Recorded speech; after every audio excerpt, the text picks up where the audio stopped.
Olá, pessoal de Gurupi. Hoje eu estou aqui com um homem que mexeu com o sonho de muito gurupiense. Você já ouviu falar nesse homem? Ataídes é o nome dele. Eu estou aqui hoje com ele no Poderoso Pod. É claro, o assunto que não pode faltar é sobre o shopping de Gurupi, né? Esse grande empresário que está investindo pesado em Gurupi. E hoje a conversa vai ser com ele. Seja bem-vindo, meu querido. É um prazer ter você aqui e é uma honra te conhecer também. Tá bom? Rogério, bom dia. Bom dia. Bom dia a todos. Para mim é um prazer enorme, viu?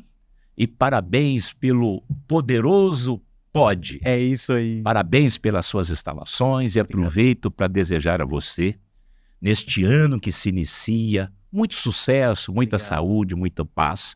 E aproveitando também para os nossos ouvintes, os nossos telespectadores, que eu acredito que vai chegar aí no celular de milhares de pessoas da nossa região sul do nosso estado. Senador, ex-senador, né? Teve o mandato de 2011 até 2019. Mais um exímio empreendedor. O que levou o senhor a investir tão pesado na nossa querida Gurupi? Como é que foi o início desse sonho? Quando é que deu aquele estralo? Vou botar a mão naquele negócio, vou fazer acontecer. Como é que foi isso? Rogério, as raízes de um ser humano, a gente, por muito que queira desvencilhar dela, não consegue. Eu nasci aqui em Estrela do Norte, uma cidade muito vizinha aqui do nosso Tocantins, aqui, norte do nosso estado de Goiás. 12 filhos, todos criados ali com parteira, 5 não conseguiram sobreviver. E logo, quando eu nasci, 9 dias depois, meu pai mudou com a gente para Porongatu, hoje praticamente divisa com o nosso estado. Meses depois, o meu pai então muda para São Miguel do Araguaia. Fez lá o 3º barracão em São Miguel do Araguaia. Ficou por ali um tempo e logo depois mudamos então para Araguaçu, hoje Tocantins. Então 12 filhos, 5 não conseguiram sobreviver, 7 sim. E o meu pai então, família muito pobre, meieiro, às margens do rio Araguaia. Meieiro, para quem não sabe, é aquela família que chega numa fazenda, o fazendeiro então separa uma gleba de terra e ali então fala para ele, olha, o senhor pode plantar, colhe, deixa metade para mim e vai para outra fazenda porque eu não tenho titularidade dessas terras, eu tenho medo de perdê-las. Então era assim, a gente ficava em uma fazenda um ano e já pulava para outra. E assim foi, rumo à colmeia. E aos 11 anos de idade eu ainda não havia sentado numa cadeirinha de escola e nem botado uma botina no pé. Uau! Aí minha mãe foi na cidade vender umas galinhas e o meu pai falou, leva ele. Eu sou um dos mais novos. Chegando lá, terminamos de vender as galinhas para comprar o café e o açúcar.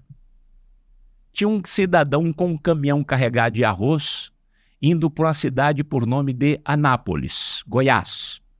Eu perguntei para esse cidadão, o nome dele Chiquito. Perguntei se ele deixava eu subir nessa carga e ir. Esse maluco deixou. E minha mãe também deixou. E eu subi nesse caminhão, sozinho, sem botina no pé, um calçãozinho, né? Feito com saco de estopa. Né? Minha mãe pegava lá um elástico e botava ali, pronto. E cheguei então em São Miguel do Araguaia, arrumei uma pensãozinha, fui para lá e consegui uma enxada emprestada e comecei a limpar lote no bairro Maracanã. Isso aos 11 anos Aos 11 anos de idade, né? Não me esqueço, Rogério, que uma certa vez no Senado Federal, dando uma entrevista, e eu disse isso, o cidadão falou, olha, mas você tem um perfil executivo e tal.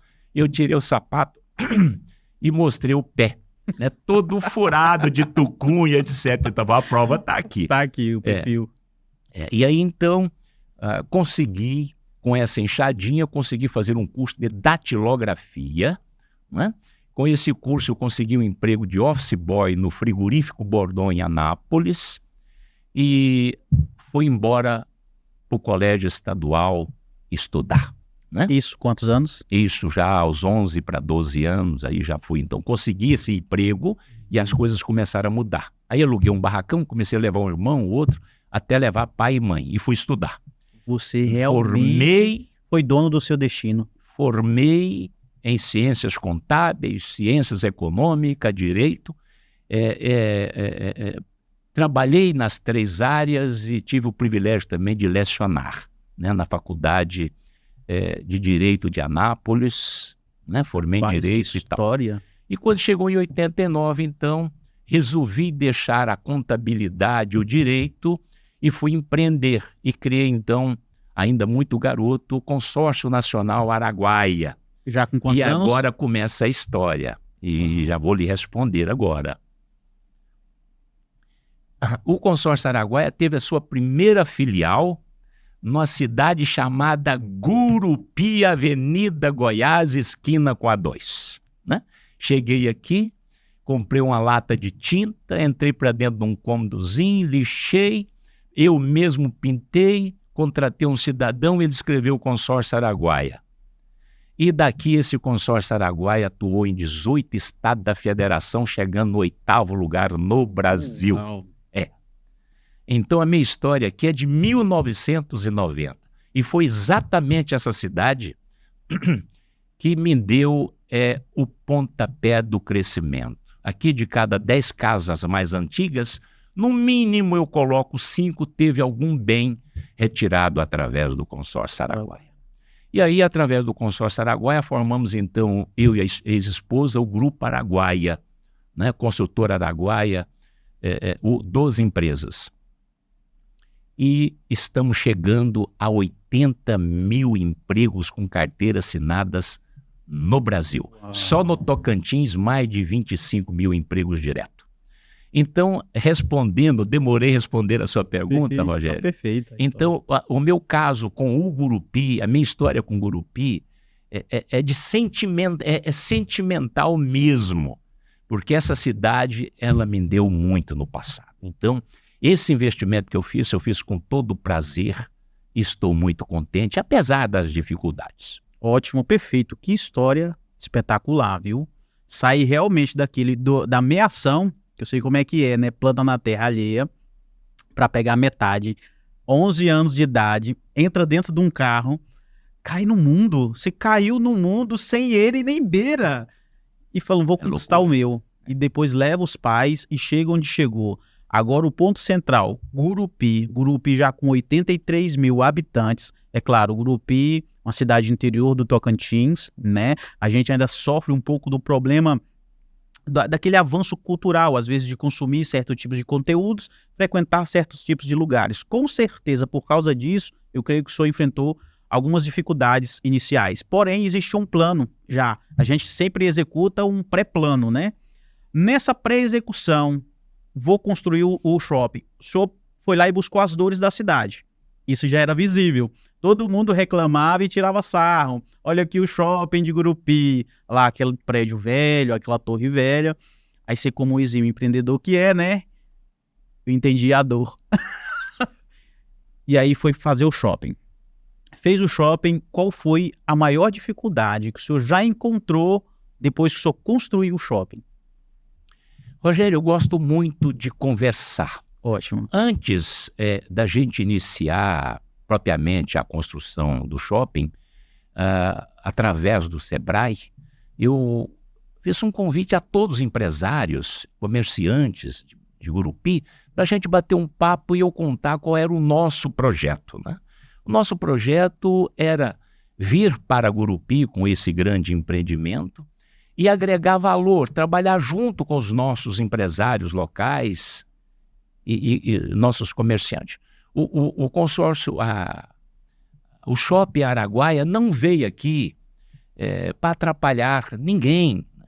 Veio com um propósito único de agregar, de somar. Mas, evidentemente, se tratando de uma cidade, como você disse, interior, apesar de que nós estamos no centro do país, Exato. Não é? Estado novo, né? Tem algumas particularidadezinhas, né? Então, houve, sim, alguns empresários locais que ficou um tanto quanto preocupado e perturbado com essa possível construção na época do shopping. Mas hoje não. Hoje eles estão frequentando o shopping, os seus filhos, né, esposa. Então não tivemos muito problema não, graças a Deus. O Grupi, eu sempre falo que ele tem um problema, que ele é assim muito antagônico. Eu sinto um antagonismo muito forte dentro de Grupi. Ao mesmo tempo que você vê nascendo dentro de Grupi pessoas visionárias, investindo dentro de Grupi, eu sinto que tem aquele atraso, aquele lag da pessoa entender aquele investimento, participar do investimento, engrandecer e enaltecer aquele investimento que está acontecendo dentro da cidade. Eu falo isso porque eu tomo com base, por exemplo, a estrutura que eu trouxe para cá. É uma estrutura que veio do Rio de Janeiro para cá. Eu tenho um sócio. Esse sócio mora no Rio de Janeiro. Vamos montar aqui, Rogério, no Rio de Janeiro. Falei, não. Vamos montar em Grupi. Na minha cidade. Na minha cidade.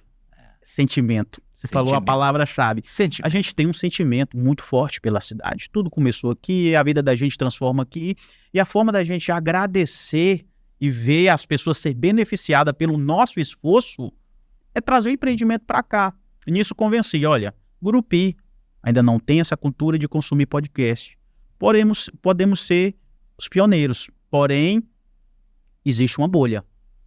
E qual vai ser a bolha mais difícil para furar? A bolha de Grupi.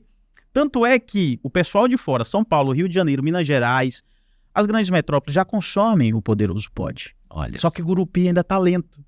A gente tem esse atraso, existe esse freio de mão, mas eu creio que quando a gente conseguir culturar esse povo nesse tipo de movimento, eles nunca mais voltam. Vai regredir, vai querer mais e mais e mais. E o Grupi está crescendo muito.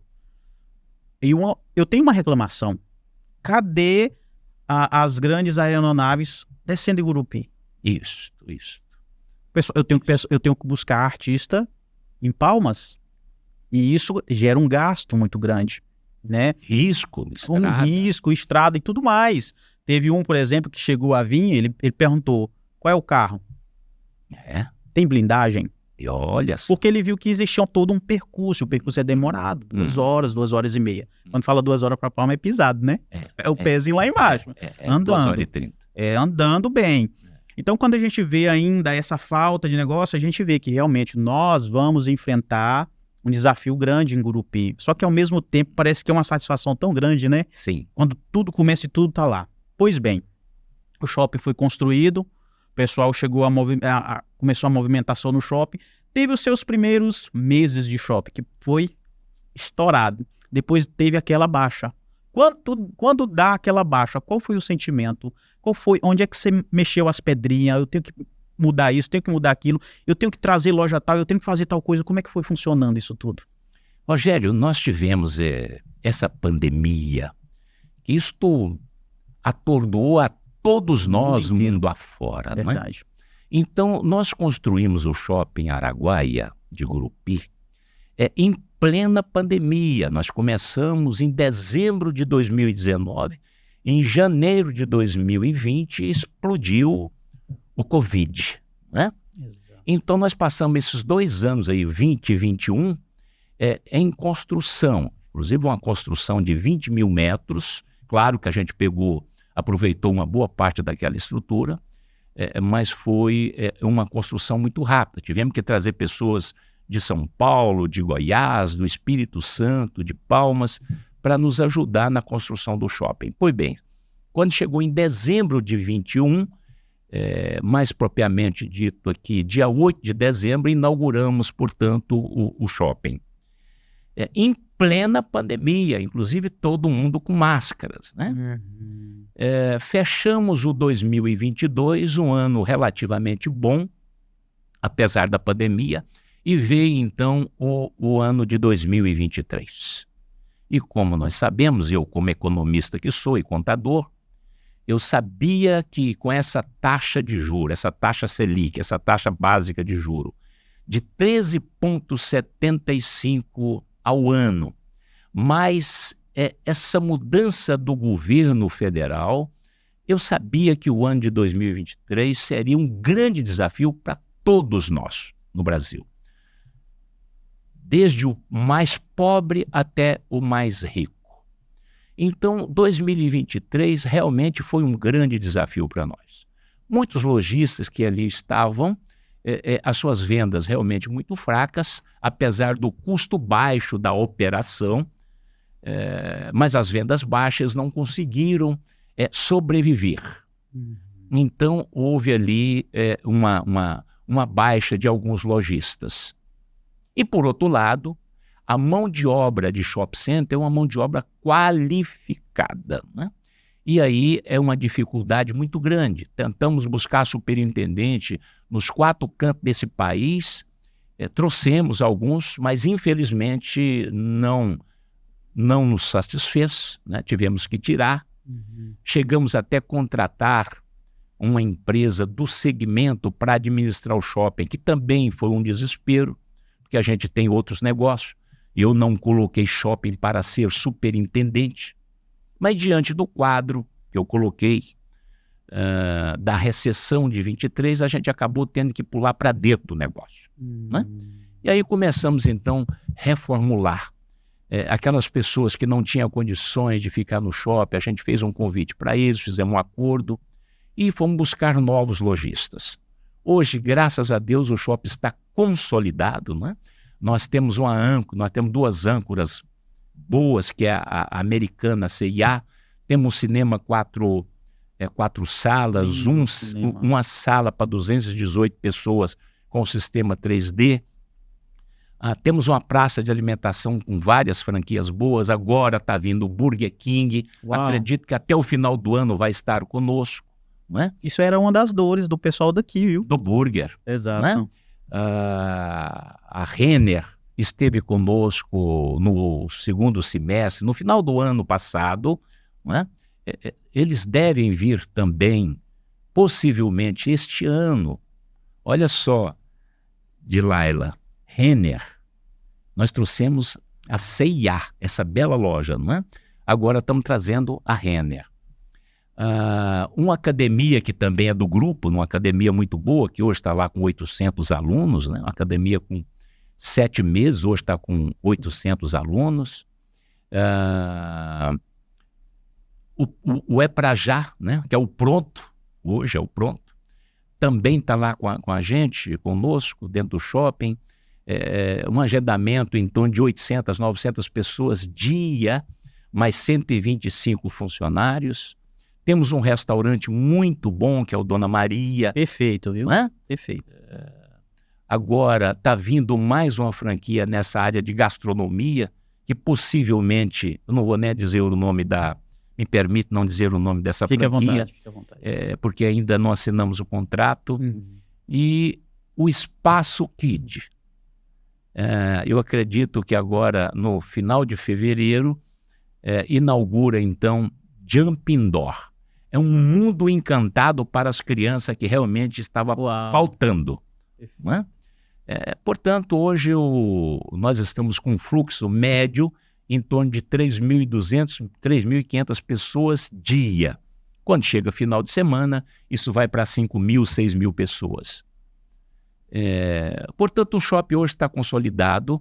Esse ano de 24, eu não tenho dúvida de que o Banco Central terá que continuar com essa queda sucessiva nessa taxa de juros, que eu acho muito pouco, 0,5%. Eles deveriam dar um tapa a mais e tirar 1%, principalmente nesse primeiro trimestre, nessa próxima reunião agora do Copom, para que o país realmente saia dessa recessão e a coisa volta realmente a funcionar. Portanto, eu vejo que 2024, nós já estamos conversando com diversas franquias muito boas mesmo. Eu acredito que nós vamos ter ali mais umas 20 lojas e nós vamos, então, completar esse mix para dar, então, aos nossos irmãos grupienses do sul do estado esse empreendimento com tudo ali dentro. Perfeito. Eu estou percebendo que o senhor está explicando tudo, eu estou percebendo que realmente o senhor está captando as dores da população de Gurupi, porque o que está sendo mais comentado é o Burger King. Será que um dia vamos ter um Burger King em Gurupi? Vamos. Virá, não tenha dúvida disso. No shopping. Nós estamos falando de Gurupi, nós estamos falando do sul do estado. Essa região é muito rica. E como eu disse aqui no início, você me permitiu, Eu conheço isso aqui no Cabo da Enxada, puxando Cascavel e puxando Jaracuçu. Nessa região muito rica, nós temos 6 milhões de cabeças de bovino na região sul. 6 milhões de cabeças de bovinos. Aqui nós colhemos aqui, a safra 22, 23, nós colhemos quase 5 milhões de toneladas de grão. Uau. Né? Nós temos aqui a maior ilha fluvial do planeta Terra, que é a Ilha do Bananal. Exato. Nós temos aqui uma ferrovia na porta, que é a Norte-Sul. Agora está chegando a ferrovia, a Fiol, a Leste-Oeste, que vai passar aqui em Figueirópolis. Nós temos a BR-153 na porta. Isso aqui é plano, né? Terras magníficas, o subsolo extremamente rico em minério e pedras preciosas. Então, o futuro disso aqui, eu não tenho dúvida. Hoje o Gurupi é um grande polo educacional. Nós temos aqui 5 universidades, nós temos aqui algo em torno de 9 mil universitários. Pena que esses jovens estão formando aqui e não estão ficando aqui no Gurupi. Nós precisamos mudar essa realidade. Exato. Porque essa força de trabalho robusta, essas mentes privilegiadas não podem sair daqui. Então, isso é uma tarefa, principalmente para os nossos gestores, né? O gestor municipal e também para os nossos políticos com mandato, né? Fazer alguma coisa para que esses jovens fiquem aqui, empreendam aqui na nossa região. É impressionante. Tudo que o senhor está falando eu me identifico. Tanto que eu já senti dores disso. Quando eu lancei algumas coisas, eu esperava aquele engajamento do público específico X. Nós somos polo estudantil. Somos. Trouxe assuntos polêmicos. Alexandre Paiva pedindo o fim da Lei Maria da Penha. É absurdo. Mas é uma ideia dele. É uma ideia que gera dele. o quê? Debate acadêmico. Isto. Importante. Aí você vê a maioria das pessoas comentando e eu não vi os acadêmicos comentando. Eu falei, para onde foi o pessoal? Onde é que está esse pessoal? Aí eu vi que existia realmente ali algo a ser trabalhado para dentro de Gurupi, porque as mentes que realmente estão sendo formadas aqui, despejando, formando todo ano, estão indo para fora. E os que ficam aqui, na verdade, eles vão para empregos comuns. Aquilo que realmente não faz a cidade crescer, inchar, de produtividade, aquela coisa toda. O senhor falou no início que teve que pegar mão de obra de fora para a construção do shopping. São Paulo, Rio de Janeiro, não encontrou essa mão de obra aqui. Lembrando que o Sebrae forma pessoas com mão de obra qualificada. O Senai, o né? Senai, todo o tempo. E cadê eles? Não encontrou eles aqui. Então, realmente, é algo que tem que mapear dentro de Gurupi e entender por que essas mãos de obra não estão sendo executadas e estão ficando aqui em Gurupi. Realmente, Gurupi é uma cidade promissora. Agora, a pergunta, não sei se pode ser retórica para mim, mas o senhor se arrepende? Em algum momento deu aquele estalinho de arrependimento de ter investido em um shopping em Gurupi? Em nenhum momento, viu, Rogério? Em nenhum momento. É claro que a gente passa por momentos difíceis e aí você tocou num assunto delicado que é realmente a mão de obra, né? Isso é muito grave. Isso é muito grave. Primeiro, nós não podemos perder essa mão de obra qualificada que são esses jovens que saem das universidades aqui de Gurupi. E nós precisamos qualificar essa mão de obra daqui da região. Então, isso aqui é um problema muito sério, muito grave, que isso atrapalha o crescimento da região e o empresário não vem investir. Porque se não tem mão de obra, o empresário não investe. Mas me permite, Rogério, nós temos um problema muito grave hoje no Brasil e principalmente no Tocantins. Essa famosa geração nem, que eu acrescento mais um nem, né? Nem estuda, nem trabalha e nem procura mais emprego. Hoje nós temos no Tocantins algo em torno de 220 mil jovens que nem estuda, nem trabalha e nem procura emprego. Essa força robusta de trabalho, né, que é dos 15, 16 até os 29 anos. Estou falando de 215 mil jovens que estão indo para a prostituição, para o álcool, para a droga e para o crime. E eu percebo que nada está sendo feito para mudar essa realidade. Então isso é muito ruim. E quando você vai para nível Brasil, esse número deve chegar próximo de 20 milhões de jovens nem. E quando, então, senador da República, eu fui à tribuna por diversas vezes, o presidente Michel era um companheiro. Olha, nós temos que ter uma política voltada para esses nem, né? Que muito me preocupa. E eu percebo também, Rogério, isso aí é um pouco polêmico, nós temos muitas faculdades e menos cursos técnico-profissionalizantes. Nós precisamos inverter esse quadro. Menos curso superior e mais cursos técnico-profissionalizantes.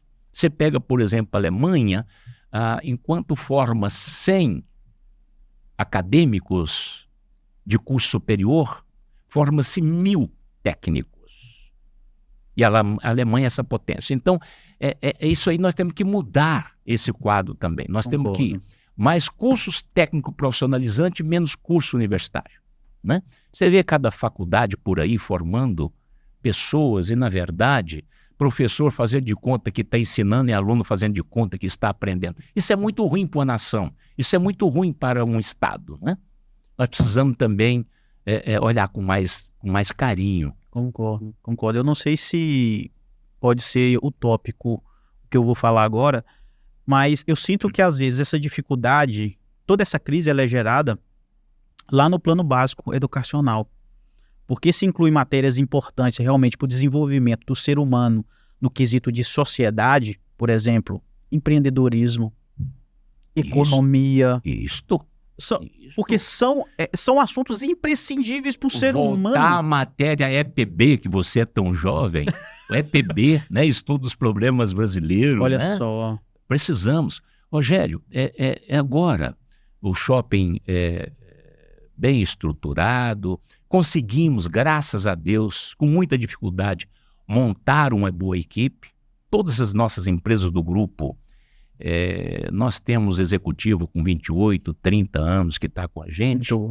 Então, a partir de 24, agora eu estou com um pouquinho mais de tempo e vou então agora passar para você aqui, que eu não contei ainda para ninguém. Olha só. Eu vou criar então o Movimento Juventude Tocantins. Movimento Juventude Tocantins. Hoje nós temos algo em torno de 490 mil jovens.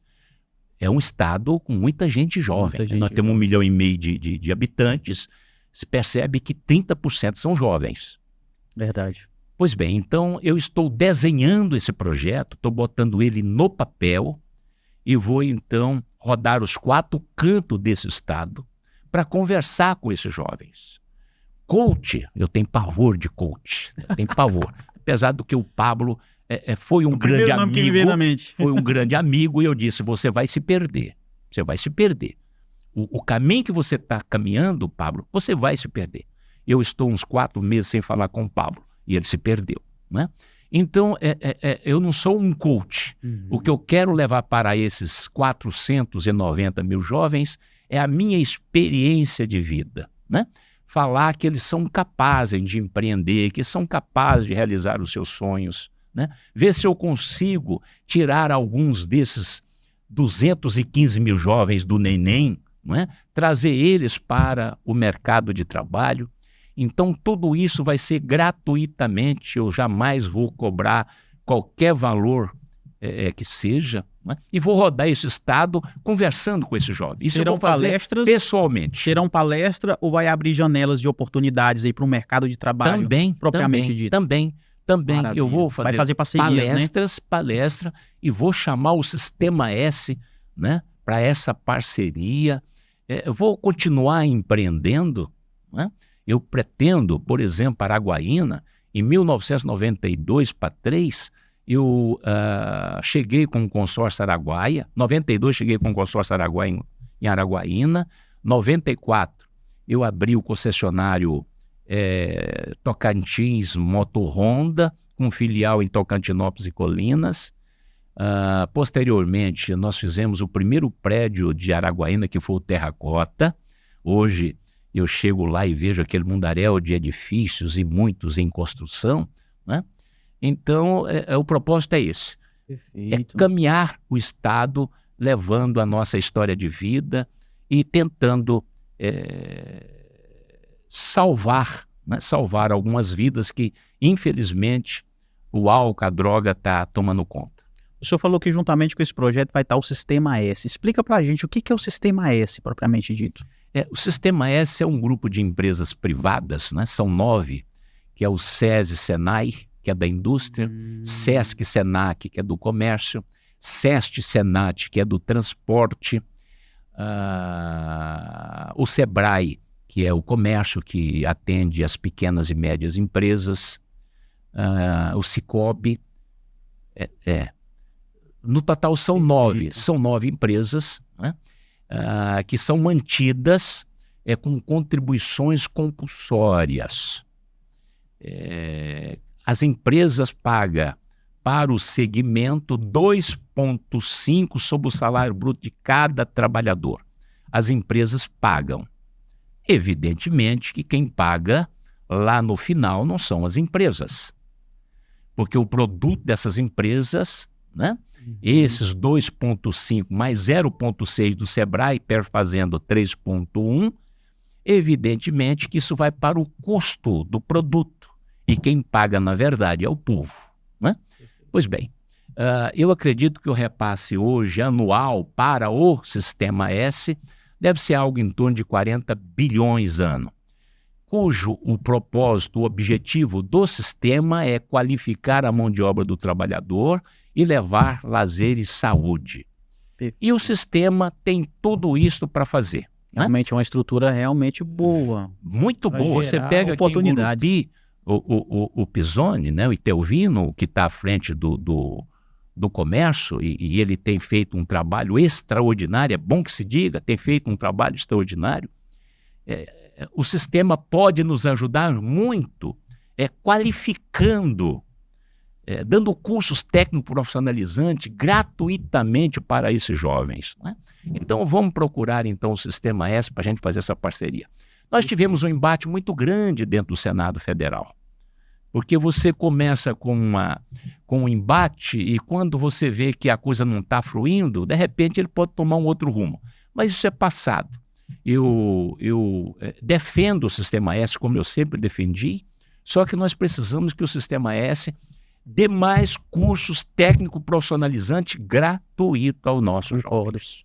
Essa ociosidade que vocês perceberam dentro dessa faixa etária de idade, vocês atribuem, por que existe uma atribuição? Isso é atribuído a quê? Por que existe esse déficit dentro dessa faixa etária de idade, desse pessoal que não está engajado dentro do mercado de trabalho, ou seja, o neném?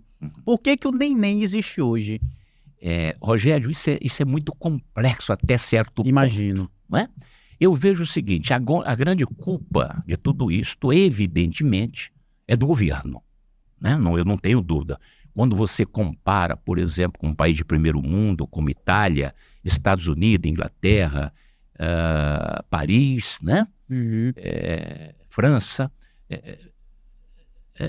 você percebe que isso, uma boa parte é do governo, né? E aí eu volto à história dos cursos técnico-profissionalizantes. Perfeito. Né? Eu disse que dentro de Gurupi hoje, dificilmente um grande empresário virá para cá para empreender, porque não tem mão de obra. Não é? Mas o desemprego dentro de Gurupi é 8%. Papo furado, papo furado. O desemprego dentro de Gurupi hoje é 40%. Mas espera aí, cadê essa mão de obra? Por que essa mão de obra, por que esses jovens não estão empregados? Não estão empregados porque não têm qualificação e muitos não querem trabalhar. Então eu vejo que isso é culpa do governo. O governo tem que mudar. Menos faculdade e mais curso técnico profissionalizante. Segundo, botar esse jovem para trabalhar. Não é? Botar esse jovem para trabalhar. Como a China faz. Como esses países de primeiro mundo faz. Botar esse jovem para trabalhar. Perfeito. Esse é o caminho. Mas passa pela política, passa pelo governo. E aí depois, então, vem o problema cultural. Aí vem o problema cultural. Esse é o mais doído. E esse é grave. Esse é o mais doído. Não é? Você chega, por exemplo, no Bico do Papagaio, aqui do Sudeste, você bate lá numa porta, cansei de fazer isso, tem 6 adultos, tem um trabalhando. Ou, às vezes, não tem nenhum trabalhando. O pai ou a mãe vive de uma pensão, de uma aposentadoria, e todo mundo vive com aquilo ali. Eu sou a favor do Bolsa Família. Eu sei o que é chegar uma cesta básica na mesa de quem não tem o que comer, eu sei. Na pandemia, o Grupo Araguaia comprou 20 mil cestas básicas para distribuir Gurupi e Palmas. Eu sei o que é isso. Então, essa ajuda do governo, com esse auxílio, com esse Bolsa Família, é fundamental.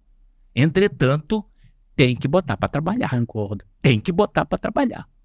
Porque senão vai custar muito mais caro a essa família, muito mais caro ao governo, e o país, um país sem produtividade, não cresce. Gurupi não cresceu porque não tem produtividade. Cadê as empresas? Cadê as indústrias? Né? Cadê as indústrias? Nós temos hoje, Rogério, se eu tiver errado, que alguém me corrija, nós temos um chaminé, que é a esmagadora de soja de Porto Nacional. Mas espera aí, esse estado com 277 mil quilômetros quadrados de terras planas e férteis, com a segunda maior bacia de água doce do Brasil, no centro deste país, como é que esse estado pode estar nas condições que se encontra hoje? Né? Concordo.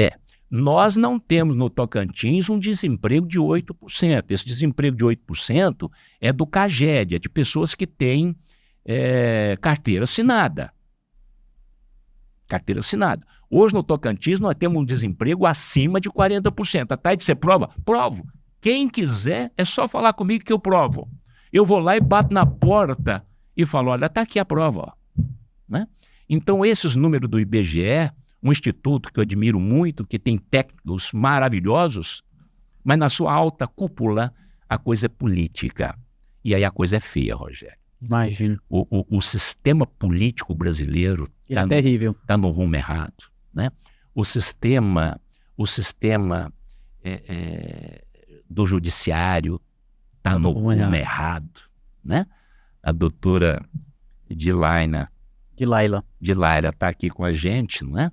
Está no rumo errado, nós precisamos de uma reforma do Poder Judiciário. Né? Está havendo uma grande confusão entre os poderes, né? Os nossos 3 poderes, muito. Né? Que lá na Constituição diz que são autônomos e independentes. Eu tive o privilégio de passar quase 8 anos dentro do Senado Federal. O Legislativo não está legislando.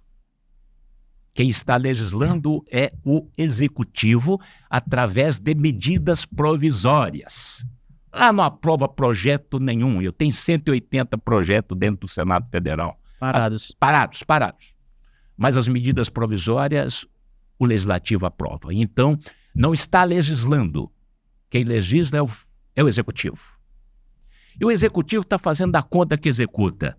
Também não está executando. Quem está executando é o Legislativo através dos seus deputados federais e senadores, que são ministros de Estado. Né? Agora, ultimamente, me parece que o Congresso tem 9 ou 10 ministros. Exato. Pois bem. E o Poder Judiciário acha que executa as leis. Também não está executando as leis. Está legislando e executando. Portanto, essa confusão dos nossos poderes, isso traz um dano muito grande a uma nação. Que é o que já está acontecendo. Esse Brasil é imenso, esse Brasil é enorme. Eu conheço um pouco do mundo. Mas do jeito que está, o Brasil não está produzindo. Eu fico pensando comigo, como é que mudaria isso tudo? Pra mim, eu falo algumas coisas às vezes na roda de amigos, eu falo assim, cara, eu não acredito numa mudança no Brasil assim. É claro que falar isso é muito pessimismo, mas quando você olha a máquina toda aparelhada, os papéis todos invertidos, você fala assim, quem vai salvar a gente? Ah, vamos investir em educação. Mas quem investe em educação é a máquina. O povo de PC parece que não consegue se organizar contra a máquina, porque não pode ter esse contra. Esse contra não pode existir. Aí se você faz isso, vira uma revolução. E se falar em revolução, já é assunto encerrado. Aí eu fico pensando, e agora? Qual é o caminho? Rogério, você é muito novo. Eu já passei os 60 anos. Né? Agora que eu completei 19. De podcast. Só do poderoso podcast, né? É interessante que essa sua pergunta, ultimamente eu tenho feito muito a ela para mim, né? Um empresário administrando um grupo de empresas, chegando a 80 mil empregos direto, 8 anos praticamente dentro do Senado Federal, combatendo a corrupção, criando e presidindo 3 CPIs, uma delas sendo mista, uma CPMI, que foi uma CPI do CARF, do Conselho de Arrecadação Administrativo. Só quem paga imposto nesse Brasil é só os pobres, os ricos não pagam. Isso está no meu livro. Depois criei e presidi a CPI da JBS, não é? Uma coisa de louco aquilo lá. Os irmãos Batista tinham na folha de pagamento 1.820 políticos no Brasil. Caramba. Uma loucura que eu também escrevi um livro sobre a maior empresa de proteína animal do mundo, sendo a maior de corrupção também. Depois criei e presidi a CPI dos cartões de crédito, que chegou a cobrar 845% de juro no cartão rotativo do pobre. Então, presidi isto e tivemos resultado extraordinário. Portanto, Rogério, Deus foi e sempre é generoso comigo. Me deu, inclusive, a oportunidade de estar na alta cúpula política do nosso país, né? Dentro do Congresso Nacional, dentro do Senado Federal e dentro do Planalto. Portanto, essa pergunta que você faz, eu tenho feito ela a mim e tem ficado muito triste mesmo. Porque eu vejo que da forma que hoje o Brasil está, é difícil o conserto. Exato. É muito difícil o conserto. Essa nossa geração e essa geração agora dos 5 anos, 8 anos, 10 anos de idade, essa geração foi embora. Nós vamos então torcer para as próximas gerações. Geração Z, né? Uma coisa que eu falo, quando o problema é cultural, ela atravessa uma geração. Essa já não dá mais. Rogério, você imagina o seguinte, um vereador, todo o meu respeito pelo vereador, indicar um diretor de escola. Um deputado estadual colocar um desembargador num tribunal.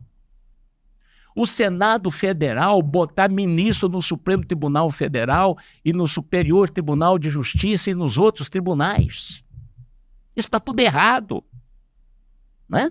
Se você indica, por exemplo, eu e Aécio indicamos o Fachin e depois, propriamente dito, nós indicamos Alexandre de Moraes. Foi eu e Aécio. Né? E esse moço até, depois que pegou a caneta, mudou muito. Mas está errado. Está errado. Político não tem que se meter com o judiciário não tem que se meter na política. Né?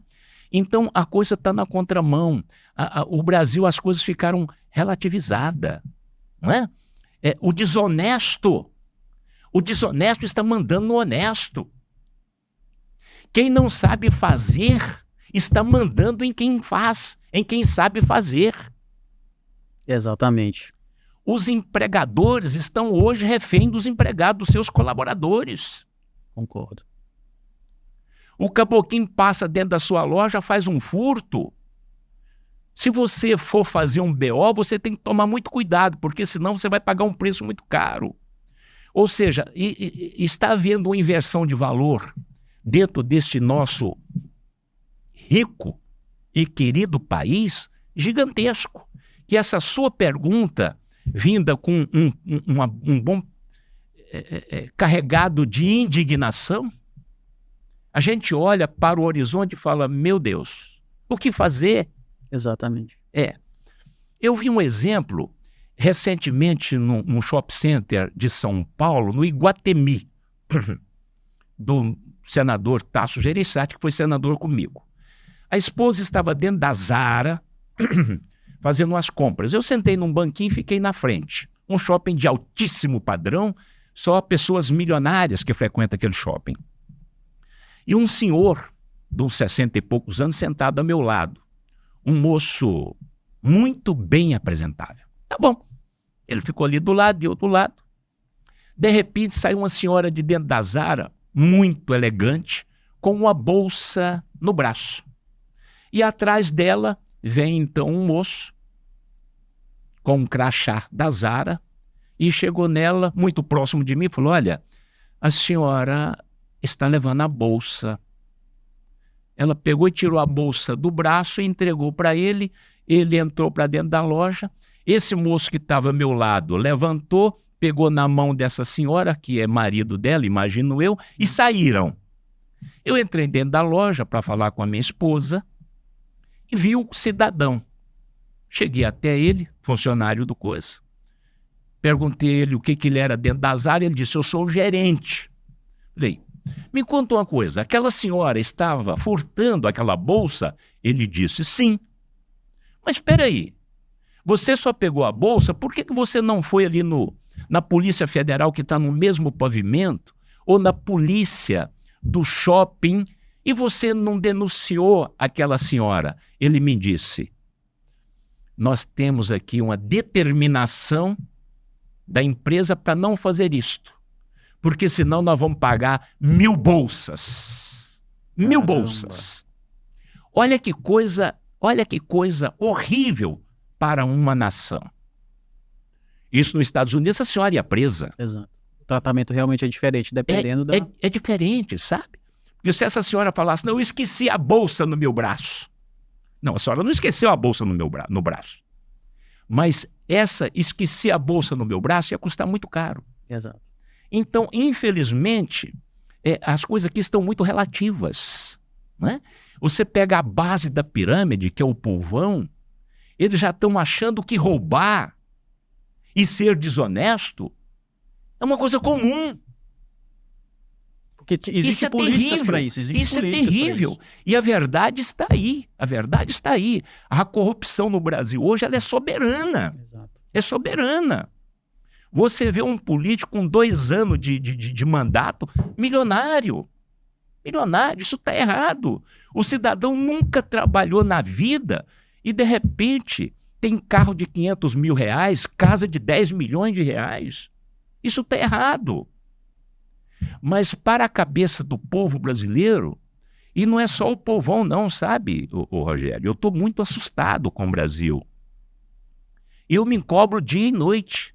O nível de corrupção no Brasil é Eu alto. me cobro dia e noite. Porque, de repente, a gente mesmo pode achar que isso está normal. Isso é muito grave. Os valores das famílias, isso tudo foi por ralo. Não é? Então, isso é muito grave. Então, essa sua indignação e esse seu questionamento é muito sério. Agora, Ataíde, você que esteve no Senado Federal, você que está aí diante de um grupo de empresa, já passou dos 60, me diz o que fazer. Essa é a pergunta. Me diz o que fazer. Rogério, eu lhe confesso que hoje eu não tenho resposta, sabe? Porque a coisa é cultural, educacional. Nós temos que ir na base dessa pirâmide, nós temos que pegar essa geração que está vindo, essas crianças hoje, até os 5 anos de idade, começar a conversar com essas crianças, sabe? Lá na escola, mostrar para eles que o errado não prospera, né? Que o errado não vai.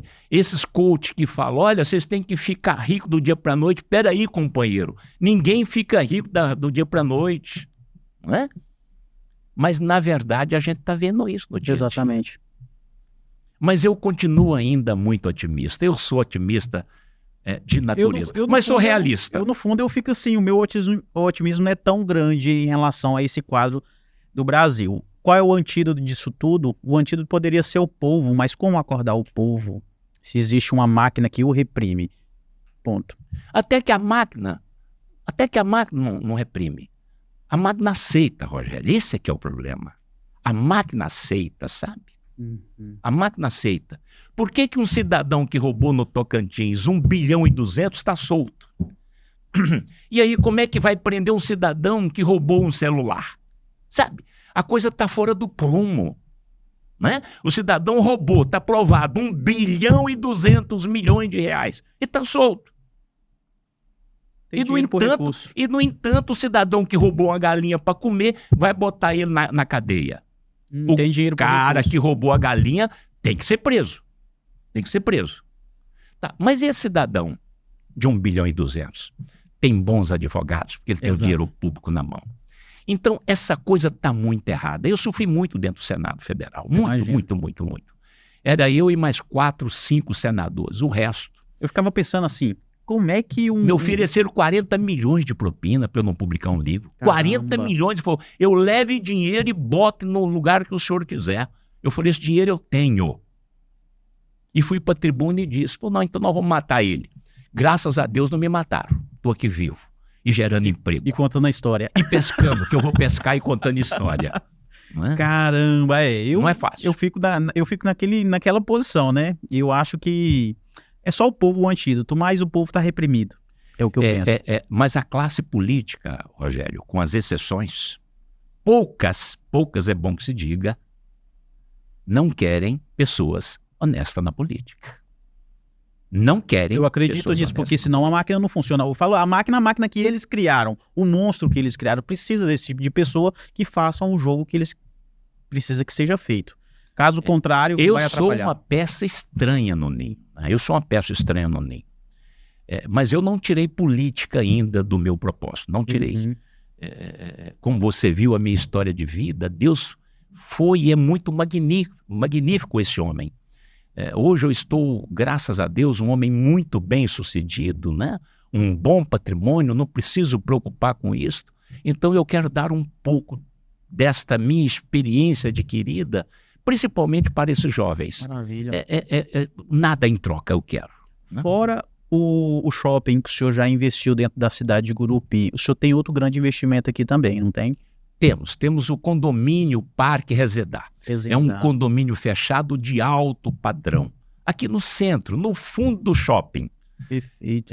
São 286 terrenos, todos acima de 400 metros quadrados, com um clube extraordinário, com toda a parte de iluminação, parte de saneamento básico, esgoto, água, energia, uma infraestrutura completa. Todas as apresentações que eu vi de lá realmente são fantásticas. E o senhor pensa em algum outro empreendimento para Gurupi?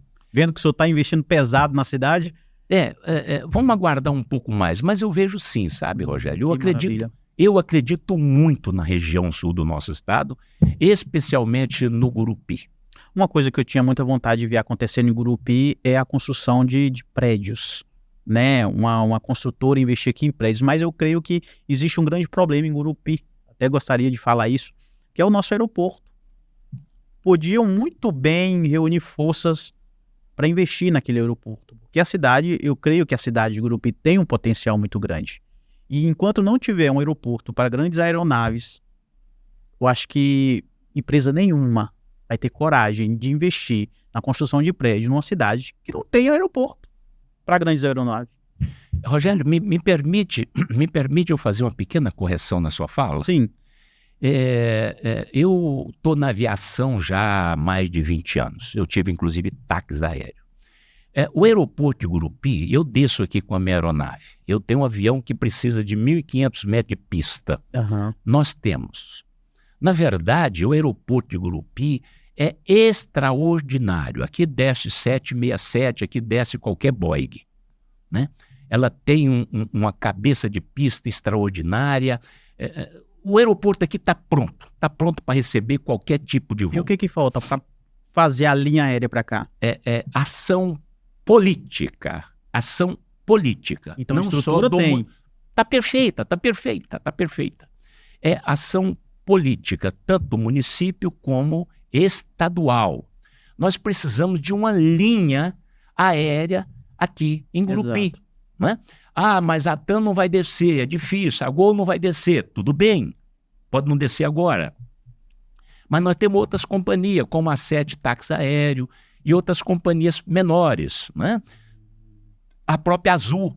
Então, dá para fazer uma descida em Gurupi. Seria fantástico. É claro que um Boeing descer aqui, um avião grande, descer aqui e descer Palmas. em Palmas ou Araguaína, uma descida dessa custa muito caro para um Boeing, para um avião de porte grande. Custa caro, mas compensa. E aí o governo municipal e o governo estadual poderia subsidiar alguma coisa, né? Então, isto é verdade. Um empresário que não tem aeronave, que quer empreender no Gurupi ou no sul do estado, que tem que descer em Palmas, pegar um carro e andar 300 quilômetros para vir aqui, ele não vem. Eles não virão. Concordo. Não é? Então, você tocou num assunto delicadíssimo. Nós precisamos, nem que seja aeronaves menores, mas nós precisamos de uma linha aqui. Se eu tivesse com o meu táxi aéreo hoje funcionando, quem sabe eu poderia colocar aqui um King Air B200 para 10 pessoas, ou tem outros aviões aí com capacidade de 20 passageiros, 40 passageiros. Ela fazia as transições, tudinho, as linhas. Perfeito. Faça isso para o Gurupi. Mas precisa de ação, né? Isso precisa de ação. É política. Voltamos à história da política. Não dá para viver sem a política, não dá. Já teve algumas tentativas, agora especulação da minha parte, já houve algumas tentativas deles tentar traçar um plano para isso acontecer em Gurupi, ou nunca foi falado? Não ouvi. Ô, Rogério, o grande problema do Brasil, volto a repetir, não é só essa maldita corrupção, é a má gestão. Má gestão. Um cidadão que nunca gerou emprego... Me fala uma coisa, um corrupto é bom gestor? Você começa por aí. Por mais que ele seja, ele não vai fazer a gestão. Você começa por aí. Boa. Se ele tem um dinheiro fácil na mão, por que ele vai trabalhar? Você começa por aí. Exatamente. Uma analogia boa que você fez. Né? Não tem como um corrupto, a não ser o tal do Paulo Maluf, não é? Ele roubava, mas fazia. Eu tive com o Paulo Maluf, era desse jeito mesmo. Né? Eu tive com ele na Câmara Federal e brincando com ele, era desse jeito mesmo. Ele fazia, mas catava o salário Mas fazia, né? Mas ali é um ponto fora da curva, que era um empresário, né? Empresário consagrado, Paulo Maluf, que chegou na política e acabou fazendo coisa errada. Então, o problema do Brasil não é só a corrupção, é a má gestão. Como é que um cidadão que nunca gerou emprego, nunca tomou conta de uma banca de banana, vai governar um estado, né? Com um PIB de tantos bilhões de reais, de 50 bilhões de reais, com 60 mil empregos? Como que isso funciona? Né? Como? É difícil. Caramba. É difícil. Que conversa enriquecedora. Me fala uma coisa, qual a frase que o senhor usa para empreender em terrenos tão inóspitos? Qual é a frase de força que o senhor sempre usa, assim, eu vou romper essa bolha dessa cidade, vou usar Gurupi como exemplo, um grande investimento, qual é a sua frase que você leva para a vida, que é aquilo que te fortalece? Eu sempre falo o seguinte, Rogério, você ficar rico no Brasil, apesar de tudo isso que nós estamos conversando, das partes ruins deste país, ficar rico no Brasil é muito fácil. Não é difícil concorrer com o brasileiro, por vários motivos. Primeiro que o brasileiro é um pouco meio preguiçoso, né? Então não é difícil. O que eu posso te dizer assim, que é uma pergunta que ainda ninguém havia feito a mim, essa terra é muito fértil. Muito fértil. Essa terra é muito fértil. Quando eu falo terra, eu estou usando aqui uma figura de linguagem, essa bolha, essa dificuldade de mão de obra, esses gestores que são políticos e não gestores, não é? E mais essa cultura, diante dessa terra fértil e desse povo bom, joga a gente, sabe? Incentiva a gente a empreender. Então, essa bolha, essas dificuldades, a gente supera elas, né? Você pega aqui, por exemplo, esse moço, que eu não tenho assim, muita amizade com ele, já tive com ele algumas vezes, esse jovem Volney do Fazendão. Isso é um gigante. Quero trazer ele aqui, hein? Conversar sobre o agro. Tocantins é tocado pelo agro, né? Ouça esse cidadão, ouça ele, sabe muito. né? O agro que é a força motriz da nossa economia, né? Você pega esse moço, quantas centenas de empregos esse moço está hoje dando aqui, quantos milhões de impostos esse moço paga. Então, a gente vai passando um trator por cima, sabe, de todas essas dificuldades. Eu tenho dito que ser empresário no Brasil é um desafio enorme. Muito grande. Você está vendo aqui na sua empresa, aqui no seu podcast, né? As forças contrárias, as dificuldades. Mas não adianta, nós somos guerreiros, né? O empresário brasileiro, ele é guerreiro, então ele sai passando por cima de tudo e vai lá para frente mesmo, né? É verdade. O Shop Center, por exemplo, hoje nós estamos ali gerando algo em torno de 600 empregos direto aqui hoje, né? Olha que coisa maravilhosa, né? O homem que construiu o sonho do grupiense, o que você falaria para o grupiense? A Thaídes dando um recado direto para o grupiense. Acredite, né? Acredite nessa bela cidade, nessa cidade maravilhosa aqui no centro desse país. Aqui não tem enchente, aqui não tem vulcão, aqui não tem tempestade, Terremoto. aqui não tem terremoto, tem muita gente boa, né? Muita gente boa. Esses dois corgão aqui do lado, esse Araguaia, né? Todas as nossas empresas têm Araguaia, todas elas, as 14 empresas todas levam nome Araguaia, porque eu nasci e criei na beirada desse rio, né? E do outro lado tem o rio Tocantins. Isso aqui, então, isso aqui é um paraíso. Perfeito. Né? Acredite nesse paraíso. Esses jovens não podem sair do Gurupi. Eles têm que ficar aqui, eles têm que buscar informações e eles têm que empreender e gerar emprego e renda. Olha só, a palavra-chave desse podcast é acredite, conforme a Thaídes, que construiu o sonho de muito grupiense. Você, grupiense, que está vendo esse podcast, que vai assistir esse podcast, deixa aqui embaixo os seus comentários, deixa uma dica para a Thaídes captar qual é a sua dor, o que você quer que tenha no shopping de Gurupi. Você vai dar uma olhada, você gosta de ver o que o povo está procurando para poder implementar dentro do shopping, trazer mais comodidade para você, conforto para você, locais bons para você visitar e se sentir bem. Estive aqui com a Thaídes, muito obrigado. Foi maravilhoso. Deixa eu só te atrapalhar mais um pouquinho. Fica à vontade. Isso aqui é um paraíso. Isso aqui está tudo para ser feito. Verdade. Inclusive, o turismo ecológico no Tocantins e o religioso também, não só ecológico, forte, né? Mas o religioso. O turismo tira qualquer país, qualquer estado, qualquer município da crise. Verdade. O turismo, ele gira um dinheiro muito rápido, ele gira uma economia muito rápida. Aqui nós temos centenas de cachoeiras, nós falamos aqui da Ilha do Bananal. Essa pesca, por exemplo, esse turismo ecológico, esse pesca e solta, não é? Aqui nós temos águas termais aqui, não sei se você sabe, nós temos águas termais aqui. Aonde aqui? Perto do Jaú ali. Uau. Nós temos, não é? Nós temos o tal do Jalapão. O mundo vem ver Jalapão. Já ouviu falar nas cachoeiras ali por rumo de Paraná, Cachoeira do Catuá? Extraordinário, eu conheço, eu fui em várias. Não é? É lindo. Então é o seguinte, mas tem que investir. Se não tiver investimento, não tem crescimento. Exato. Então o governo tem que investir no turismo. Por exemplo, o Lago de Palmas, são 176 quilômetros de comprimento por 8, uma boa parte dele, por 8,5 quilômetros de largura. É um mar de água doce. Se perguntar o que, e muito peixe, o que está sendo feito para atrair empresários e turistas para vir conhecer o lago, conhecer a capital? Não tem.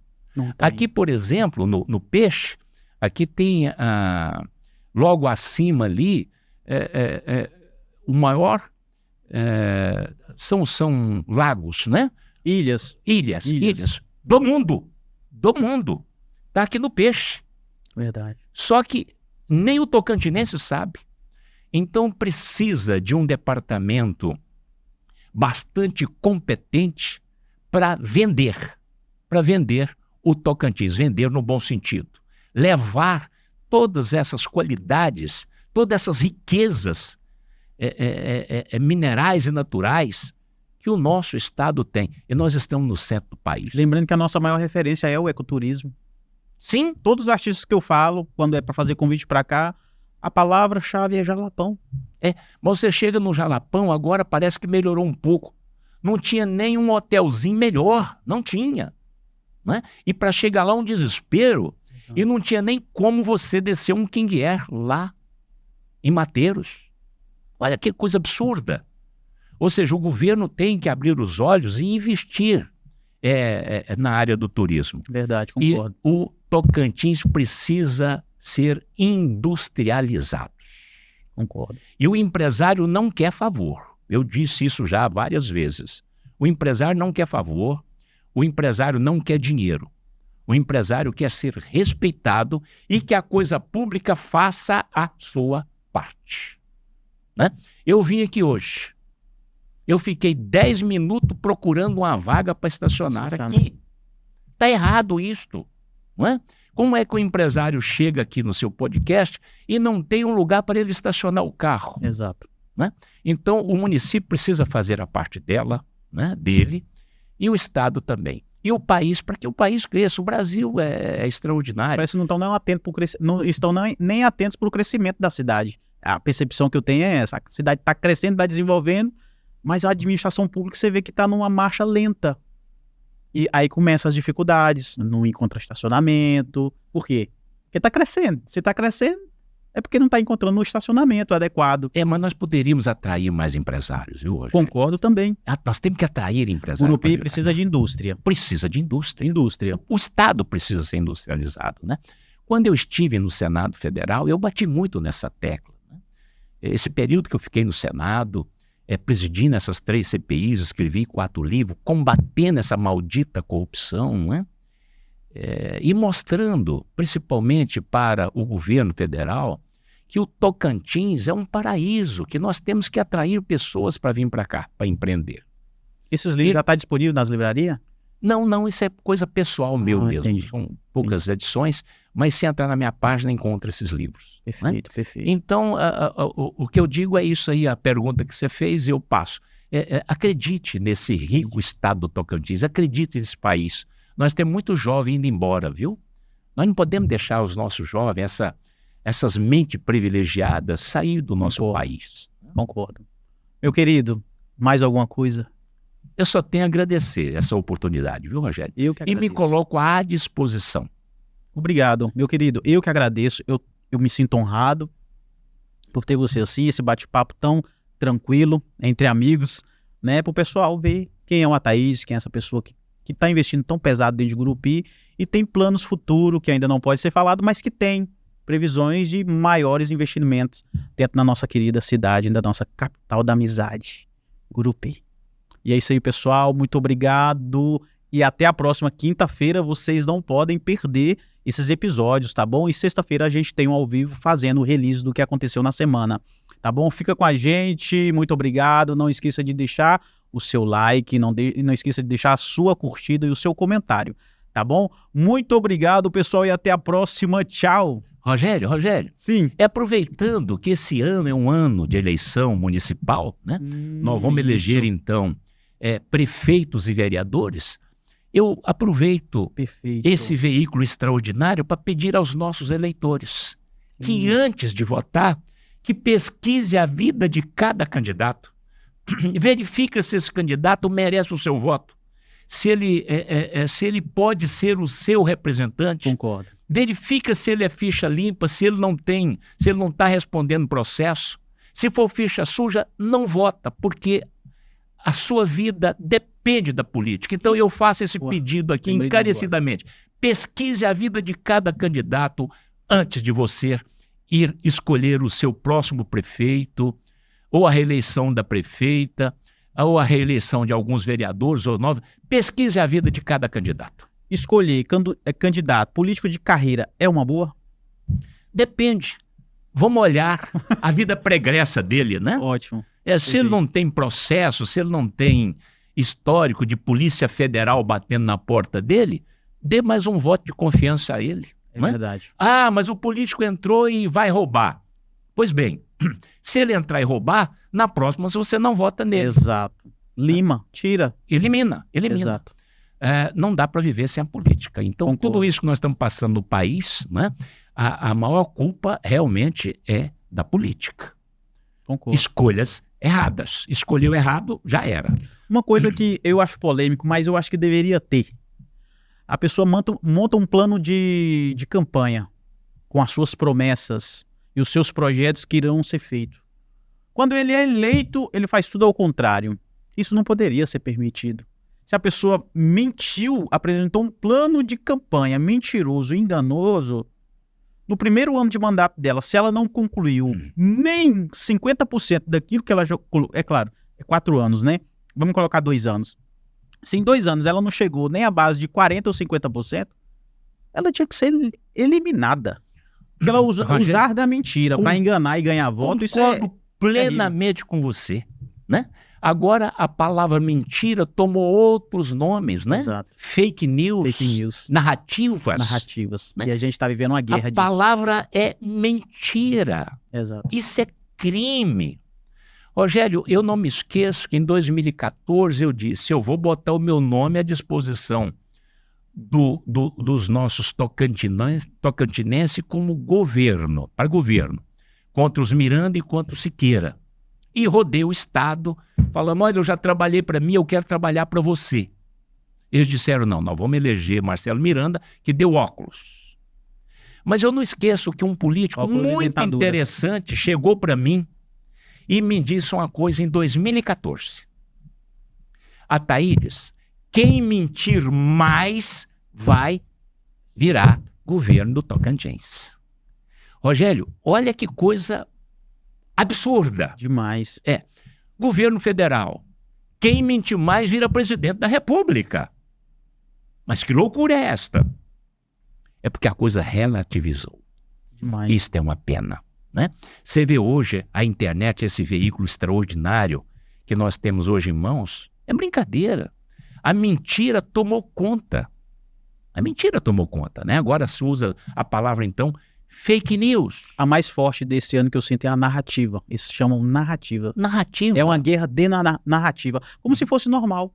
Normal. Quem montar a melhor história, Uhum. não interessa, mentirosa, leva. E o pior leva é que o prêmio. o pior é que a nação está aceitando Aceita. isso com muita naturalidade. Isto me assusta muito.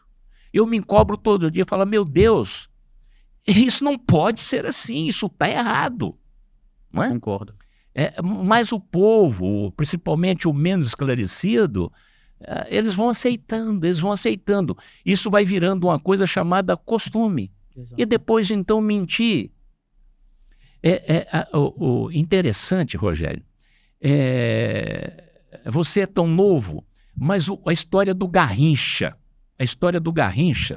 Garrincha, jogador de bola, foi da seleção, sim. Né? Ninguém segurava o Garrincha, né? Ele era muito forte, muito rápido. Então ele passava pelo adversário, o adversário dava uma pancada nele, ele caía. E aí os árbitros na época chegou à conclusão seguinte, olha, vamos dar a lei da vantagem no futebol. Se o cidadão sofrer a falta e conseguir levantar e continuar na jogada, ele pode ir. Não é? Então apareceu a lei da vantagem, que era a lei do Garrincha. Só que isso hoje veio para o nosso mundo. A lei da vantagem. Então, se você levar vantagem, você pode continuar fazendo aí, trapaceando, mentindo, roubando e etc e tal. Perfeito. Não é? Então, a lei da vantagem tornou, então, a lei da corrupção no Brasil. Essa fala foi A lei perfeita. da corrupção no Brasil. Então, a lei da vantagem hoje é essa maldita corrupção. Exatamente isso que a gente Rogério, a corrupção no Brasil hoje, eu que amo o número, que sou da área econômica, a corrupção no Brasil hoje é algo em torno de 500 bilhões de reais ano. Caramba. Ano. Até que, mas você é um louco falar isso. Não sou nada. É só a gente buscar os números. 500 bilhões de reais. Agora, você imagina 500 bilhões de reais investido em ferrovias, rodovias, aeroportos e etc. Em estradas, em escolas. País de primeiro mundo, assim. País de primeiro mundo, assim, no estralar no dos estralar de dedos. dedos. Né? Mas, infelizmente, olha como é que está o nosso país. Quem está governando o nosso país? Destruído. É sério, é muito grave. Né? Agora, jogar a toalha nunca, vamos continuar em frente. E peço então aos nossos telespectadores aqui do poderoso podcast, não percam a esperança, que dias melhores virão e Deus está à frente de tudo, desde que você não faça escolhas erradas, né? Esse dia falou, mas Deus está sob o comando da minha vida. Está, desde que você faça a coisa errada. Desde que você faça a coisa certa. Se você pegar um carro aqui agora e sair a 200 km por hora, Deus deixa você à vontade. Cuidado, né? Isso aí. Então ele está agindo na sua vida, desde que você faça as escolhas certas. Mais uma vez eu te atrapalhei aqui. Não, fica à vontade. Obrigado. Eu amo a conversa solta, tem que ser conversa solta. Se sentir mais uma vez a vontade de lembrar uma coisa, fica à vontade. Virei quantas vezes você nos convidar. Obrigado, meu querido, e estamos aí também.